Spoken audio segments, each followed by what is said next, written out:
यूं तो भगवान शिव कोमल व दयालु हृदय वाले देव हैं, इसलिए इनको भोलेनाथ भी कहते हैं। भगवान शिव का एक नाम रुद्र भी है, क्योंकि उनको अनेक बार रौद्र रूप में भी देखा गया है। भगवान शिव ने असुरों से देवताओं की रक्षा के लिए कई बार रौद्र रूप धारण किया है। देवों के देव महादेव भगवान शिव शंकर को लेकर अनेकों कथाएं प्रचलित हैं। आज हम आपको भगवान शिव से जुड़ी एक ऐसी कथा सुनाने जा रहे हैं, जिसमें भगवान शिव को एक असुर से बचने के लिए छुपना पड़ा था। किंवदंतियों में भगवान शिव और भस्मासुर से जुड़ी एक कथा काफी प्रसिद्ध है। उस समय एक भस्मासुर नामक असुर हुआ करता था। भस्मासुर ने वर पाने के लिए भगवान शिव की कठोर तपस्या की थी।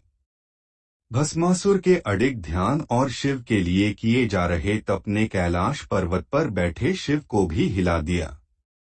शिव इस सोच में पड़ गए कि कौन उन्हें इस कदर पुकार रहा है।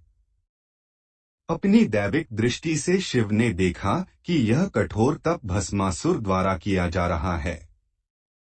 शिव तपस्या में लीन भस्मासुर के पास पहुंचे और उसे आंखें खोलने के लिए कहा। शिव की आवाज सुनकर भस्मासुर का ध्यान टूटा और उसने अपने सामने महादेव को खड़ा पाया। एक समर्पित भक्त की तरह शिव को देखकर भस्मासुर भी उनके सामने नतमस्तक हो गया। भस्मासुर ने शिव को देखकर कहा, ईश, आखिरकार आप आ ही गए। इस पर शिव ने कहा, तुमने मुझे इतनी तन्मयता के साथ याद किया है, मुझे तो आना ही था। भस्मासुर यह जान गया था कि महादेव उसकी तपस्या से बहुत प्रसन्न हुए हैं। वह सोचने लगा कि वह किसी भी वरदान का हकदार है। इस धारणा के साथ उसने जो वरदान मांगा उसे देना तो स्वयं भोलेनाथ के लिए भी असंभव था। शिव ने भस्मासुर से वरदान मांगने को कहा। इससे प्रसन्न होकर भगवान शिव ने भस्मासुर को दर्शन दिए और वर मांगने को कहा। भस्मासुर ने शिव से कहा कि उसे अमरता का वरदान चाहिए, अर्थात वह हमेशा इस पृथ्वी पर रहे और मौत भी उसका कुछ न बिगाड़ सके। इस पर शिव ने कहा, उसकी मांग पूरी तरह से प्रकृति के नियम के खिलाफ है, क्योंकि जिसने इस धरती पर जन्म लिया है, एक ना एक दिन उसका अंत निश्चित ही है। भस्मासुर अपनी मांग पर अड़ा रहा और शिव अपने कथन पर। जब भस्मासुर को लगा कि उसे कोई वरदान दिए बिना ही शिव अंतर्ध्यान हो सकते हैं, तो उसने अपनी मांग बदल दी और शिव से दूसरा वरदान मांग लिया।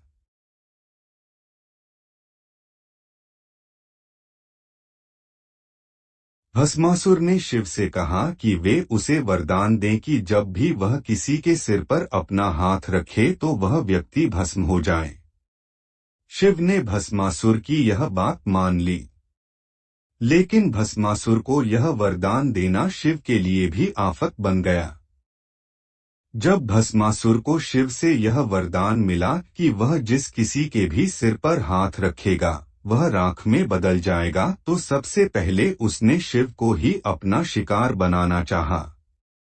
शिव अपने द्वारा दिए गए वरदान को वापस नहीं ले सकते थे, इसलिए महादेव को स्वयं भस्मासुर से अपनी जान बचाने के लिए इधर-उधर भटकना पड़ा। अपने वरदान की वजह से भगवान शिव भस्मासुर का वध नहीं कर सकते थे, इसलिए उन्होंने त्रिशूल से एक गुफा का निर्माण किया और एक गुप्त स्थान पर छिप गए। भगवान शिव इसी असमंजस में थे कि वह किस तरह भस्मासुर से छुटकारा पा सकते हैं। इतने में ही उन्हें पालनहार विष्णु का ध्यान आया। वे विष्णु का स्मरण करने लगे। शिव का आह्वान सुनकर भगवान विष्णु उनके सामने उपस्थित हुए और उनकी सहायता करने के लिए प्रतिबद्ध हुए। भस्मासुर शिव को ढूंढ रहा था कि उसकी नजर एक बेहद खूबसूरत स्त्री पर पड़ी। वह स्त्री इतनी आकर्षक थी कि भस्मासुर अपनी सुध-बुध खो बैठा। वह यह भी भूल गया कि शिव की तलाश क्यों कर रहा था। भस्मासुर एकटक उस स्त्री को निहारता रहा। उसने इससे पहले इतनी आकर्षक स्त्री को कभी नहीं देखा था। भस्मासुर ने उस खूबसूरत स्त्री से पूछा कि उसका नाम क्या है। भस्मासुर के जवाब में उस स्त्री ने कहा कि वह मोहिनी है। मोहिनी को देखकर भस्मासुर उसकी खूबसूरती के जाल में बंध गया। उसने मोहिनी से पूछा, क्या तुम मुझसे विवाह करोगी?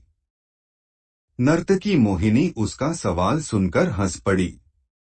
उसने भस्मासुर से कहा कि वह एक नृत्यांगना है और केवल उसी पुरुष से विवाह करेगी जो स्वयं बेहतरीन नर्तक हो। भस्मासुर ने अपने जीवन में कभी भी नृत्य नहीं किया था, लेकिन वह मोहिनी के कहने पर नृत्य करने के लिए भी तैयार हो गया। भस्मासुर ने मोहिनी से कहा कि अगर वह उसे नृत्य सिखाएगी तो वह अच्छा नृत्य कर पाएगा।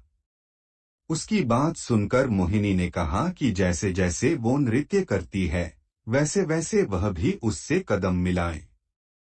भस्मासुर मोहिनी के कहे अनुसार उसकी तरह नाचने की कोशिश करने लगा। नाचते नाचते मोहिनी ने अपने सिर पर हाथ रखा और उसकी देखा देखी भस्मासुर ने भी वही किया।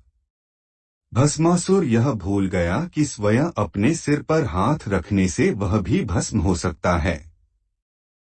स्त्री के प्रेम में आकर वह शिव का वरदान भूल गया, जो उसके लिए श्राप साबित हुआ।